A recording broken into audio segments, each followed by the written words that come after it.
understanding in both worlds, being individualistic or individualism, collectivism. Before I even understood the terms, Mm-hmm. that book kind of helped me. So I started developing those kind of habits. Now I look back, I'm very passionate in trying to get people to understand those 7 habits and how it can change your life, change your future, kind of thing.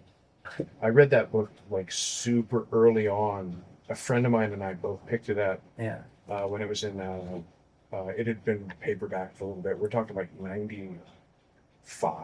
Well, Actually, I've had friends read the same. I read, hey, read the book, and we got nothing out of it. So it's really? not for everybody, I guess. Wow. But for me, that's a big deal. That book kind of helped me. I read a lot of other leadership type books Mhm. afterwards. I felt like, well, they just reword or kind of say it, Yes. but that was the book that really, I personally enjoy going back and reading the older books, yeah, like even stuff that's coming up on 100 years old. yeah, It's funny because you'll read some of those books and you're like, wait a second, I've heard this paraphrased, yeah. and and even some of the big speakers that were doing the self help stuff in the 80s Mhm. and 90s, you'll still hear them kind of, I don't want to say parroted, but they're kind of like, whether it's intentional or not, it doesn't really matter. Yeah, They wind up, a lot of their ideas yeah. are so foundational Hmm. that um, that you'll wind up seeing all of this stuff built on top of it. And I kind of like to go back and like push it all aside and take a look. How do you start your day?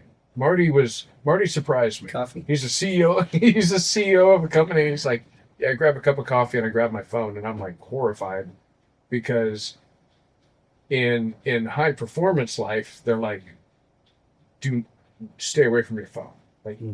and I try to keep my phone away from me for the first couple of hours because that is that is just everybody else's priorities, Yeah. and I need to get my head straight because I wake up and I completely forgot where I left off yesterday. My default isn't helpful. Well, it's different for me nowadays with my wife's situation the last 7 years since she got sick. So she's a priority to me. When I wake up, I right away I go. Our house is perfect system, warm or cold, whatever we adjust, to the perfect temperature all the time. But the bathroom needs to be a little bit more warmer every morning. So I have an extra heater that I turn on, and that's a 10-minute wait to make sure it's all nice and toasty and comfortable for her, that kind of stuff. So my focus is always making it comfortable before she wakes up. Then there's an extra time. The coffee's part of it. I turn on my coffee thing, but for 4 years, I'm a Bible person, so I would start thinking of a scripture. Not right away. I would start thinking of. I read little devotions, so then if I read a devotion, I see a book. I like the thought, whatever was expressed or shared, but I'm thinking about the book. Like I need to read the rest of it and don't take it out of context, kind of thing. So, Yeah, yeah. so my habit is always like that reading. I always start my day with that. I do check my phone only because I have a lot of kids and grandkids, and just want to make sure that I didn't miss any emergency type. I've had a lot of like, Dad, where are you? Or Yeah, yeah. checking. Your situation's quite Yeah, different. very, very different in the sense there's always somebody needing. Okay, I'm in a hospital. I need to talk to you. So prayer is a big deal to me because I grew up with a mom that's praying.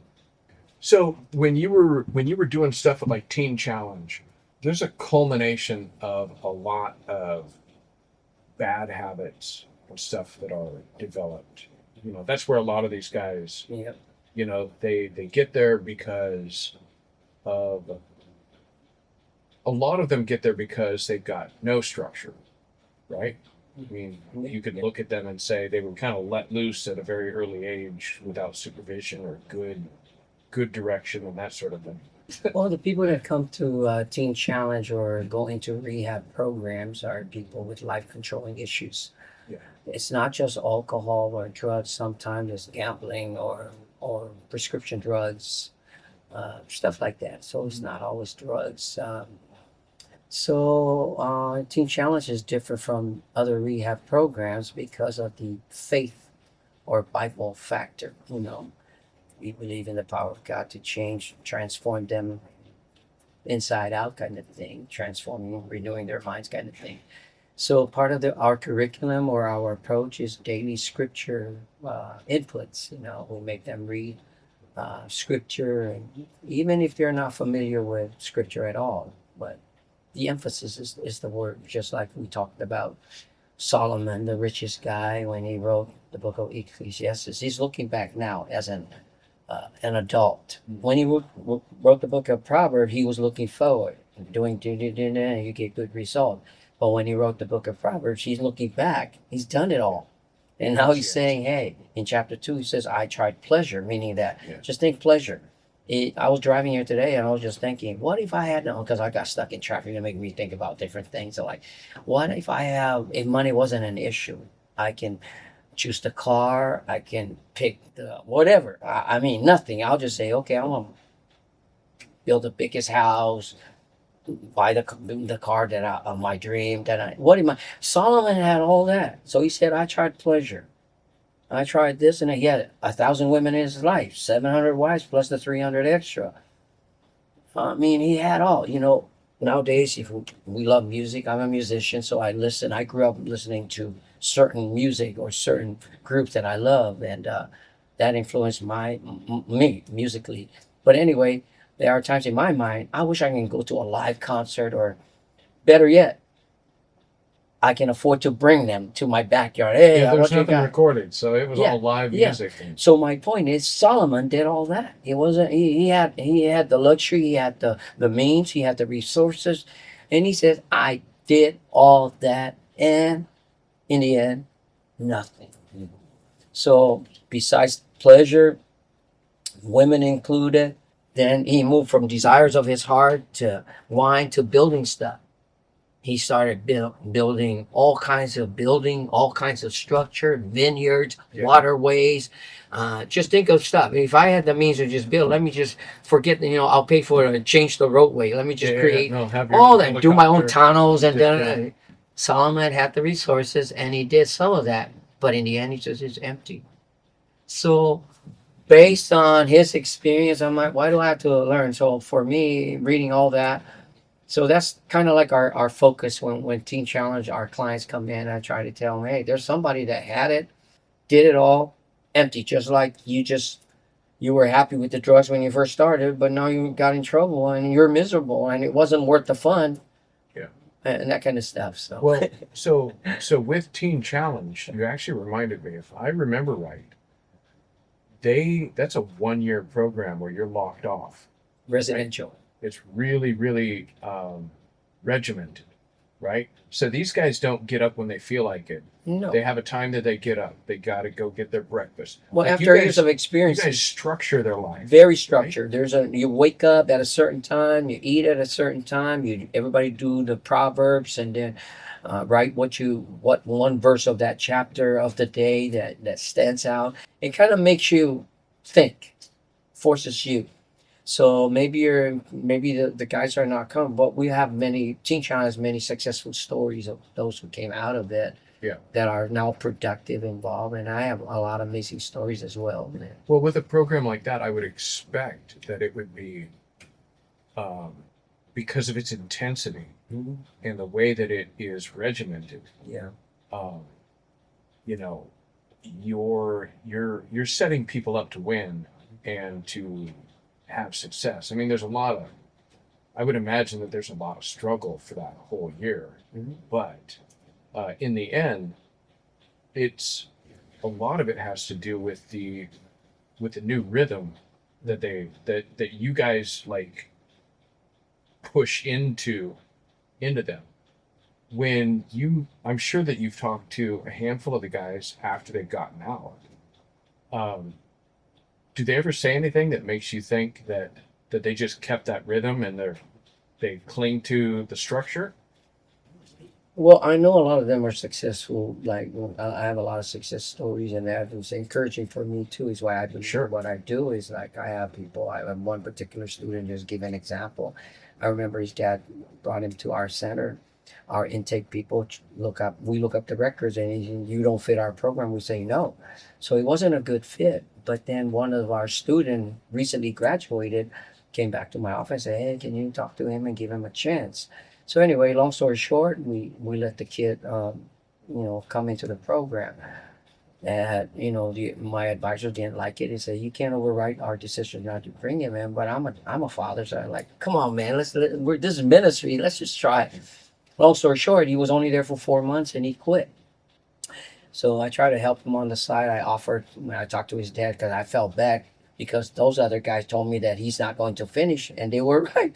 He didn't finish, but I didn't expect him to finish the program anyway. I at least give him a chance. So, that kid became an attorney. Mm.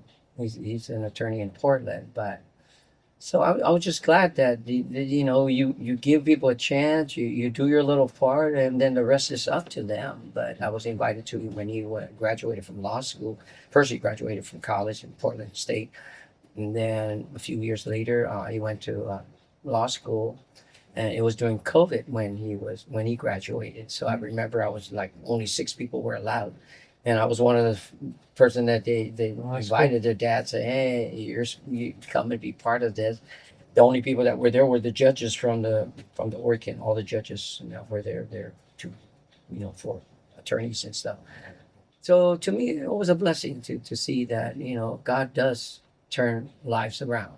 Yeah. But they needed to be in a structured setting, like a program like Teen Challenge, to help them focus on that foundational. One thing that I reminded when I'm share with people as far as part of our counseling session. Sometimes people come in, they had all things right growing up. They grew up in a good family, Mhm. Christian, wonderful parent, great everything.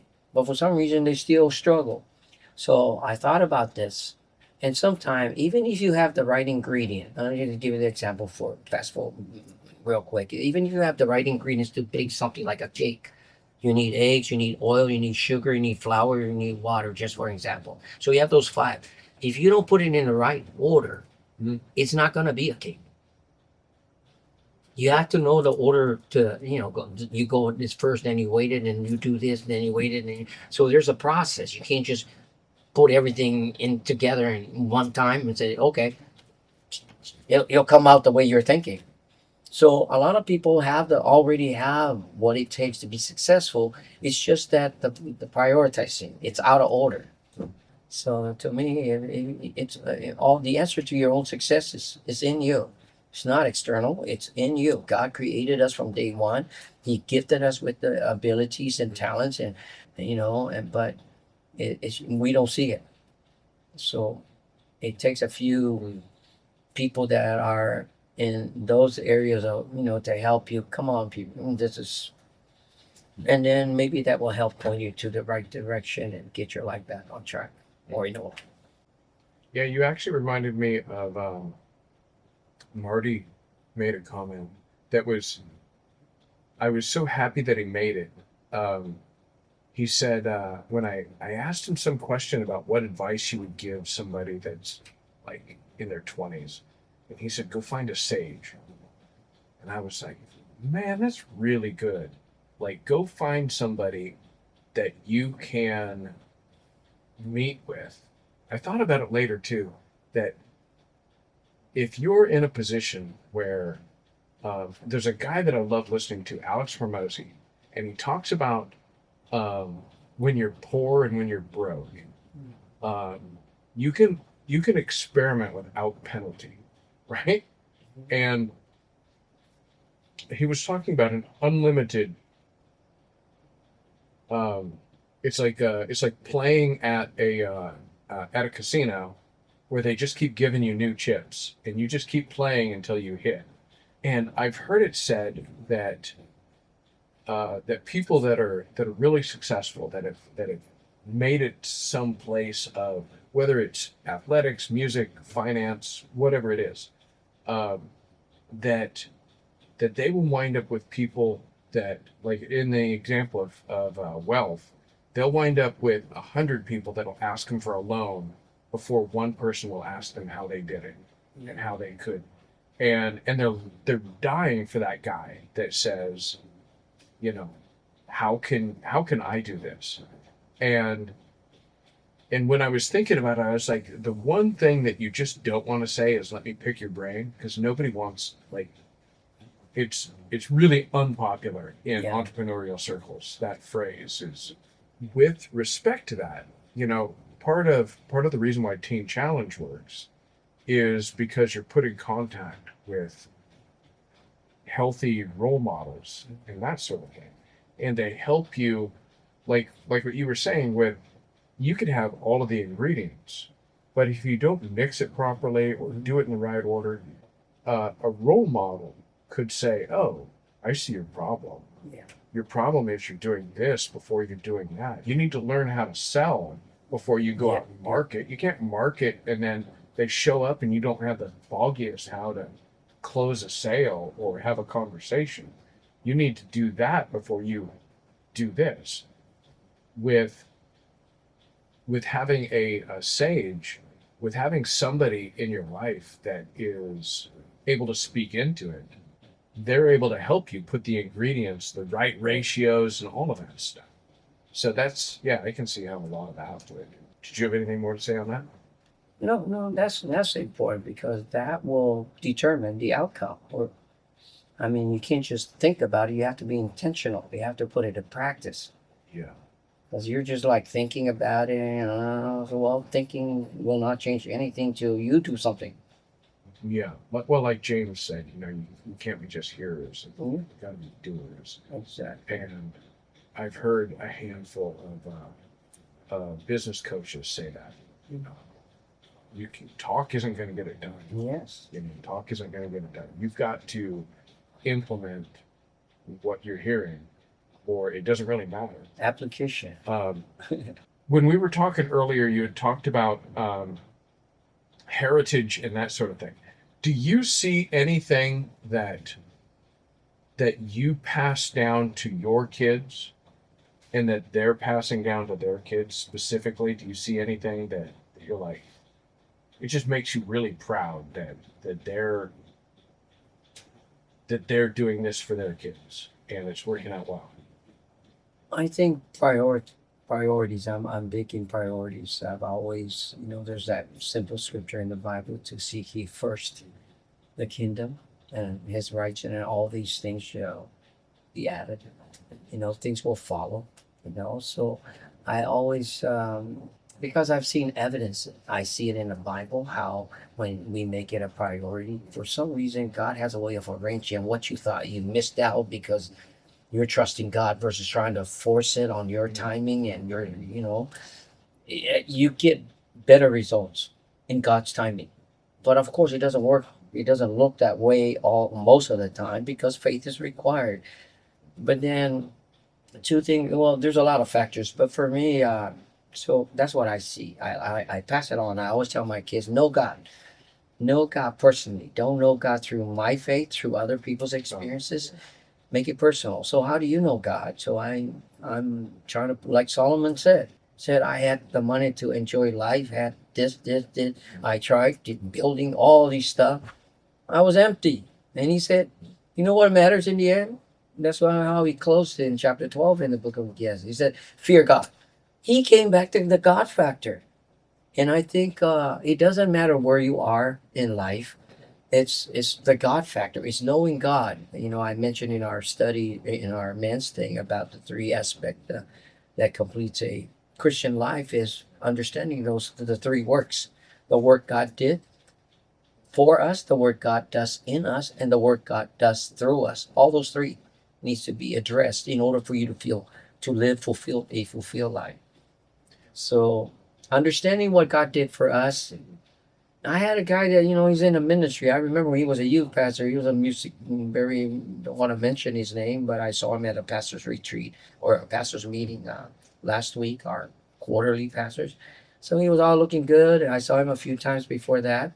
But then he texted me afterward, man, I'm struggling, da da da. So when I'm reading through his text, something tells me he needs to do a few more things. So we talked about it. I said, you're more concerned about what people think of you or your past or your history than you are what God says about you. There's something about reading and understanding what God says about you. And the more you spend in it, the more you believe what he says because he's the one that created you versus how you feel and how other people perceive you.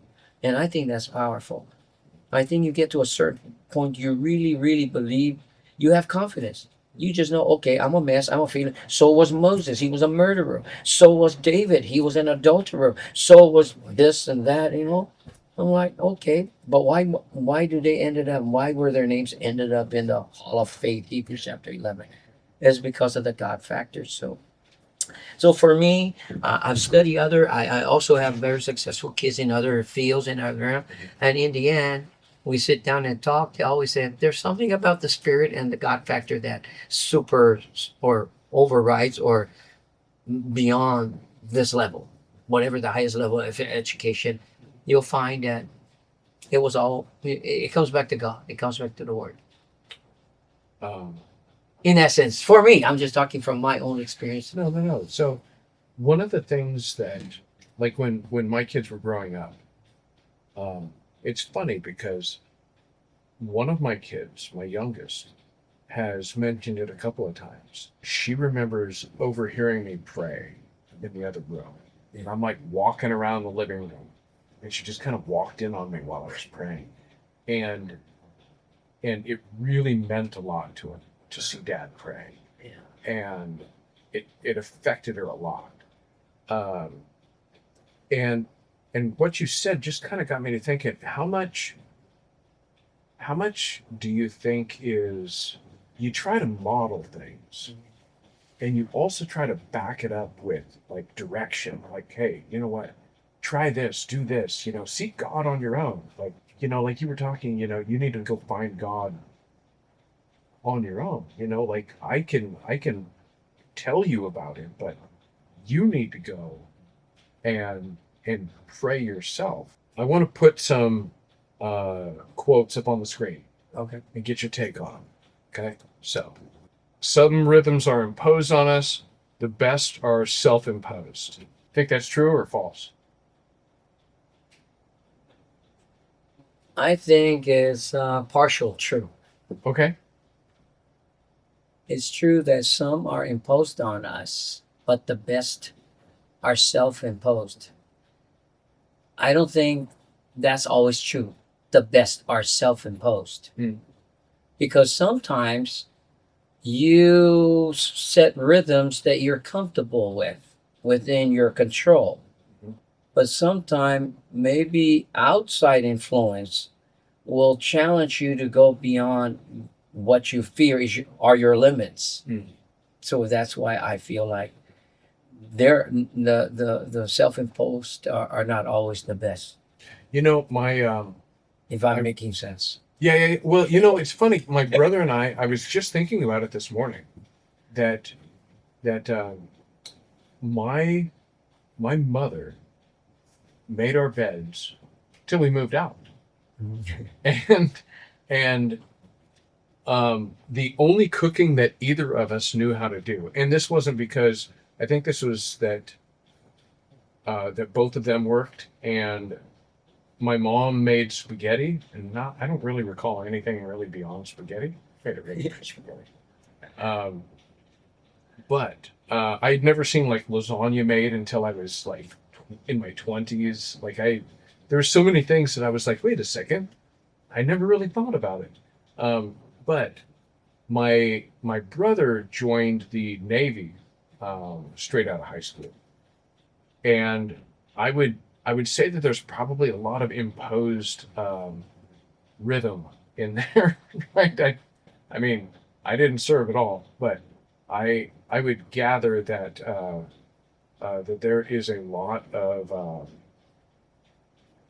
you're told what to do, when to do it, how to do it, everything's structured, and then when you leave the military, I know that some people, just walk away entirely from all of that, but a lot of people come to believe that they can do cool stuff because they were forced to go do cool stuff, and then when they get out and they hang out with people that didn't have any of that, they're like, of course you can. Like, because it was kind of beaten into them. The Sabbath was made for man, not man for the Sabbath.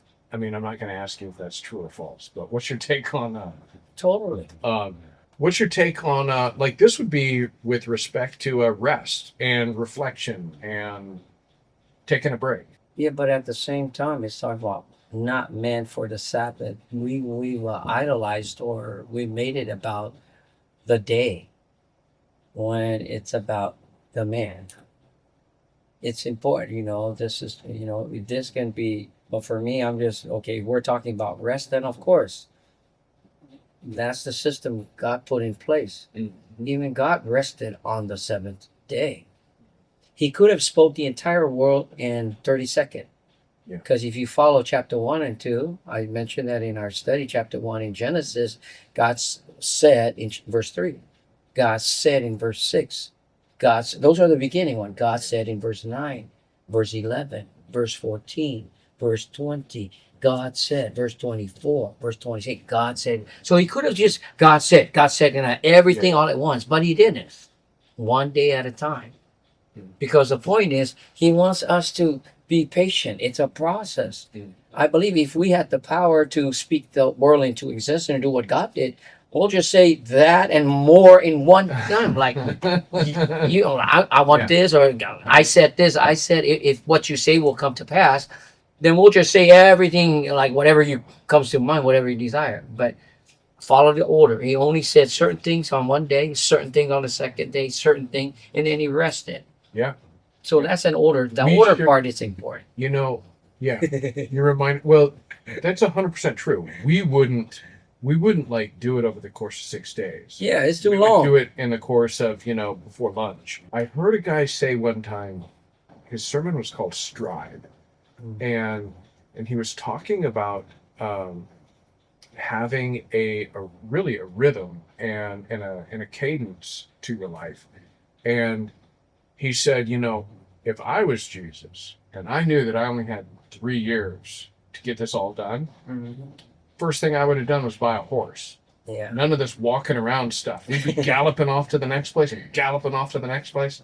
And that made me look at stuff like Jesus going from point A to the region of Sidon, and then to the lake. And I'm like, okay, he did one like 15-minute thing Yeah. up here. And I mean, I don't know. I generally don't presume when the scripture's silent, I try to stay silent. Between both of those things and what with what you said and what he was saying, I'm like, it is strange how I'm like in a really big hurry and being stuck in traffic and that sort of thing. Like, with respect to being stuck in traffic, that is one of the examples that I've used where when I'm sitting in my car and I look to my left and there's some dude pounding on the steering wheel, yelling at the car in front of him. Then I look to my right and there's somebody just all chilled out, chatting with the kids in the back seat. They have two completely different mindsets and two completely different ways of looking at things. Your perspective is completely different. When we get mad or frustrated about our current situation, it's because we assume that we know what's coming out. Faith is, believing something. No, like it's when you think you know something. Well, let me Jim, because you're talking about faith here. There's a difference. You can believe in your own abilities. You can believe in somebody else's ability. Well, they'll come through for you. That's different from faith in God. Faith in God is different than faith in, like I just said. No, the mail's going to show up. Yeah, that's wishful thinking. That's not faith. But we think it's the same thing. No, it's the object of your faith makes a big difference. So your faith in God then is connected to the Word. And that's part of my thing when I travel. I always talk about, hey, read the Word, Over time, it'll come to you. It'll make sense. Because that's what strengthens your faith, is the Word. And because people talk about faith as if, well, I know the car's going to make it there. It's overheating, but I just know, blah, blah, blah. Know. That's not faith. That's just positive thinking and wishful thinking. Okay, the key is not to prioritize what's on your schedule, but to schedule your priorities. There's Stephen Covey. There's your 7 habits. Okay, here are the 7 habits. The first 3 has to do with you. The second has to do with how you relate or deal with the world or others. Oh. You have to conquer yourself first before you can relate or conquer the world. So habit number 1 is be proactive. Habit number 2 is, I think, begin with the end in mind. You know, think about your purpose. Why are you doing it? So you're not just doing. You know, where are you going? And then the third one, I believe, is first things first. That's exactly what that is. First things first. And you need to you look back in your own life based on your own experiences. You know, a lot of things that it didn't work out, or it worked temporarily, it worked for a season, but it didn't last. So look at the lessons of what really worked for you. So one thing that I emphasize in connection to this is what influences our lives or what develop good habits in us are there are many factors, but for me are the books you read and the people you hang out with. Yeah. And regularity of how you hang out with people. Exactly. Like hanging out with you and the guys, and we go and we watch, Yeah. the sports events. Yeah. Whatever. That sort of thing. I didn't do that for years. Yeah. And I really find it fills my tank Yeah. in a way that I look back, I don't even know why it does, Yeah. but I know that it does and that it's important. Yeah, so people you hang out with makes a difference. Sometimes you're hanging out with the wrong people and For they sure. influence how you think, how you talk, how you believe in yourself. Hang out with negative people, you're going to be a negative person. So if you're around people that are always talking negative, start it slowly. Remove yourself from that. That's being proactive. Reactive, or you're just kind of like adjust yourself to what you can't control. That's one thing. But a proactive approach would be, I'm going to walk away from this because it's not healthy for me. Yeah. So that's just for your own good, or that's a proactive, and that's what he meant. But priorities is very important. So it's the people you hang out with. I hang out with all kinds of people. Not every friend that I have is a Christian. I play racquetball with Muslim friends. They're amazing friends. So we learn from other people's experiences, and sometimes, like somebody says, if you're a believer, you don't have to preach the message. Just be nice. People, they Yeah. believe in you more than what you say. So let your life speaks. Your kindness. With respect to that, and like going back to Teen Challenge, Yeah. I'm sure that you watch some people leave the program and then fall in with some of the same people that Yeah. they never should have been hanging out with in the first place. You gave them a 1-year break and then they go back to hanging out with them. That can't bump their odds up of success. That's powerful like, influence, peer Yeah. influence. what do they say? They say that you're the average of the 5 people that you hang out with. Mhm. And it is important that that you hang out with people that you're helping out. They say that you're the most helpful for the people that you once were, Mhm. right? And so having a couple of those people that you're like, hey, you can do this, or that you're able to speak into their lives, and then having a couple of those people in your life that are they're doing the cool stuff that Yeah. you're like, man, one day I want to be able to do that. Like you're able to watch them, hear them. Yeah, I think that's super. So yeah. So relationships. That's what it is. Relationship. Not every relationship is healthy for you. Mhm. So you need to strong enough. But this is why, like I said, you can't learn everything. I don't. I have a lot of friends, and then there are famous people I wish I knew, like Chuck Swindoll. It's one of many teachers that I read his writing. So I'll never talk to him. But the point is, I'll never see him.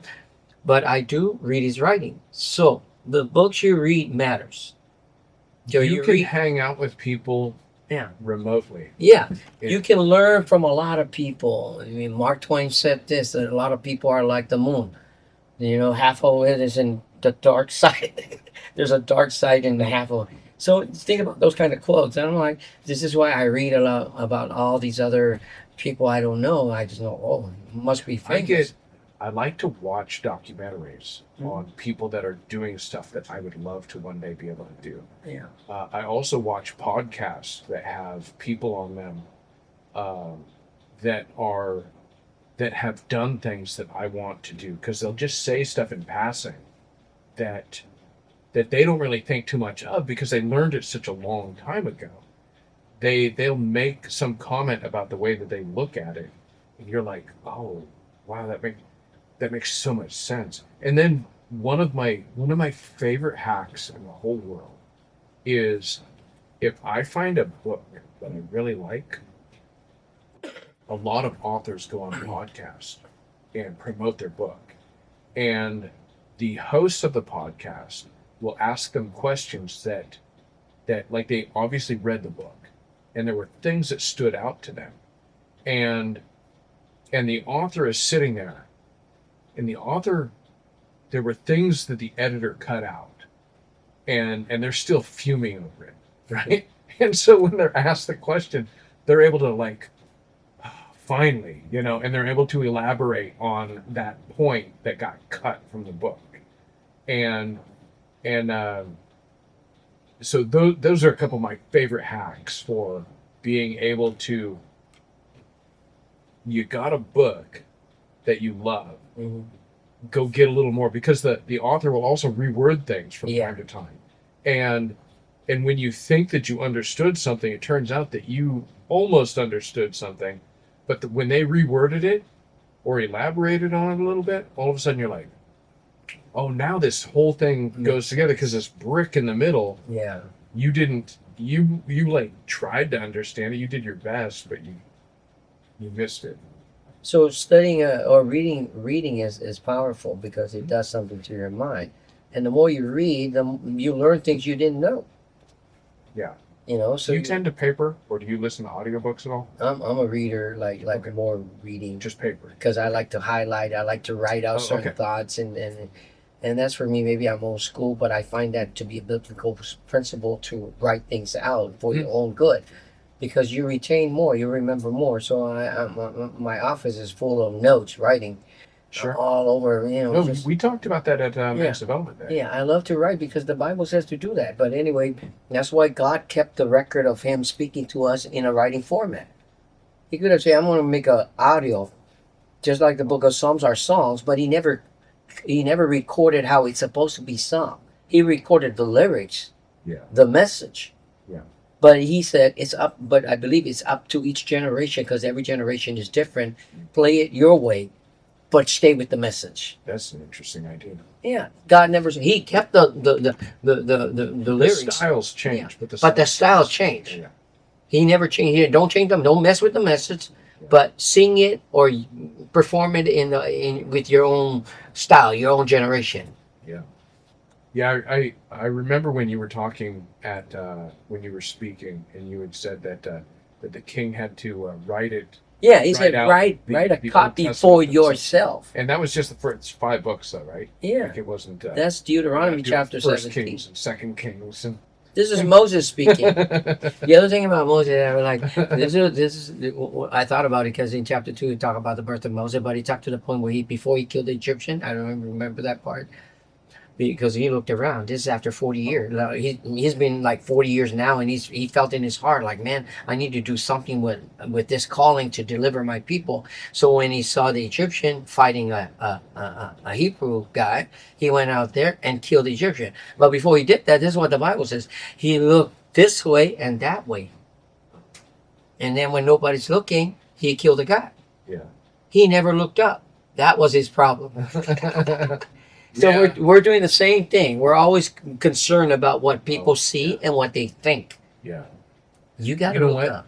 That was something that I wish that I would have elaborated on with my talk. Yeah. And I was talking about, I want you guys to get the fear of God in your heart. Mhm. I wish that I would have read those 2 passages, which were like at the end, everything's going to be reviewed. Yeah. Everything that you did, good and bad, all of it. Yeah. It's all, and everybody's going to know Yeah. all of the stuff that you did in secret. And a lot of people, it's so weird how a lot of people will talk. makes me really sad that so many people live like that though. Yeah. They look to the left, they look to the right, and if nobody's watching, then they're gonna do the bad thing. Mm-hmm. You know, This is the other part Moses did before I forget while you were on that thought. They looked to the left, they looked to the right. He killed the Egyptian and then he buried him, thinking nobody's going to see. The next day he went back. The two Hebrew guys were in a fight and he tried to solve. That's when one of them brought it up, like, yeah. why are you trying to be the judge? We saw you, da da da da da. So what we have done is we buried a lot of things that we've done. After we look left and look around, nobody was looking. So then we messed up. Then we buried it. So there's a lot of buried stuff that we think nobody knows. Yeah. One of those guys saw it, but more importantly, God sees it. Yeah. But a lot of time we don't think. But those buried stuff, it will come back to bite you. Dude, no, even around here, every once in a while, I'll get bent out of shape over something. Mm-hmm. And I'll blurt out a string of obscenities. I'm all by myself, right? And there was one day when I was just like, I just felt like I couldn't help myself, right? I did one of those, like, it's not my fault. I just, right? My mom came to work. Something happened and I was standing right next to her and I didn't say a thing. Yeah. And when I was doing my talk and I was talking about how the least that Adam could have done was just clear his throat, I swear, it was like I heard God clear his throat, right? Because apparently you can, Yeah. right? You just, your circumstances, you're not looking up, Yeah. right? All right, let me see what the next one is. If you don't decide on your rhythms, life will decide them for you. John Mark Comer. If you've never read any of his stuff is really good. He's a preacher out of Portland. But notice, you see that if you don't decide, that's being proactive. That's the first half of that is saying, be proactive. Don't react is when you just allow the circumstances to dictate how you're going to respond to it. But this one said, no, you need to decide Yes. to create, do something. Don't just wait for conditions to change. Don't let your past failures Yes. or hurts affect now. Yes. So all that is all collective. 100%. I agree with that. Life will decide them for you. One of the things that I do in the morning is I have this series of questions that I go through. And one of them is, what's something that is that could really be frustrating for you today, and how would the best version of you respond to it? And that actually was what it was. Zig Ziglar used to talk about the difference between reacting and responding. And he was like, when you take a medication that doesn't, that is adverse, we call it, you had a reaction. If it does what it's supposed to do, we call it a response. And even though it's a little bit of wordplay, I agree that, I want to respond to my life, not to my surrounding, not react to my surrounding. So one of the things that I did, that I think I mentioned in the podcast, was I was really surprised at what happened when David said, Lord, let me count my days. And I just read it kind of funny one day, and I was like, gosh, I wonder what would happen if I picked a year, an age when I'm going to die. And I had just turned 50, I think. And I was like, you know what? I wonder what would happen if I just said, when I turn 86, that'll be it. I'm going to die when I'm 86. And it got me to thinking, how do I want my health to be at that point? How do I want my health to be when I'm in my 70s, my 60s? I started backing all of this out and realizing that my health was something that I needed to really start taking serious, because it's going to have repercussions way down the road. Right now, we're doing some things with the finances because of the same sorts of rhythms. I told my oldest daughter, I made a comment that my assistant and I view money very differently. She's got a much more conservative take on it, which is actually good. Like I'm way too much looking at it like it's fun coupons, and you got to spend them all. Yeah. And right now is peak income time, and so she's helping me to can and pickle the money, like put it away and store it in places where we don't want to get into it right now. Mm-hmm. Here in about 3 months, 4 months, Yeah. things might slow down pretty good, and we should be in a great spot where we can actually go 2 months, 3 months without a single sale, and we're still able to pay all of our bills and still able to, do everything. But anyway, the and that kind of goes back to the world was put together in stages, Yeah. and the moon was, I'm still blown away by the fact that the moon is so far away that if you walked 8 hours a day, if there was a road that went straight there, if you walked there and came back, you would leave and left as a teenager, you would come back like in your 40s. It's just a long way away. Yeah. And the ratio of the moon to the earth is really weird. It's really big. Yeah. And it perfectly covers the sun. Yeah. There's a whole bunch of things that make our moon really strange. But without it, the sea wouldn't move around.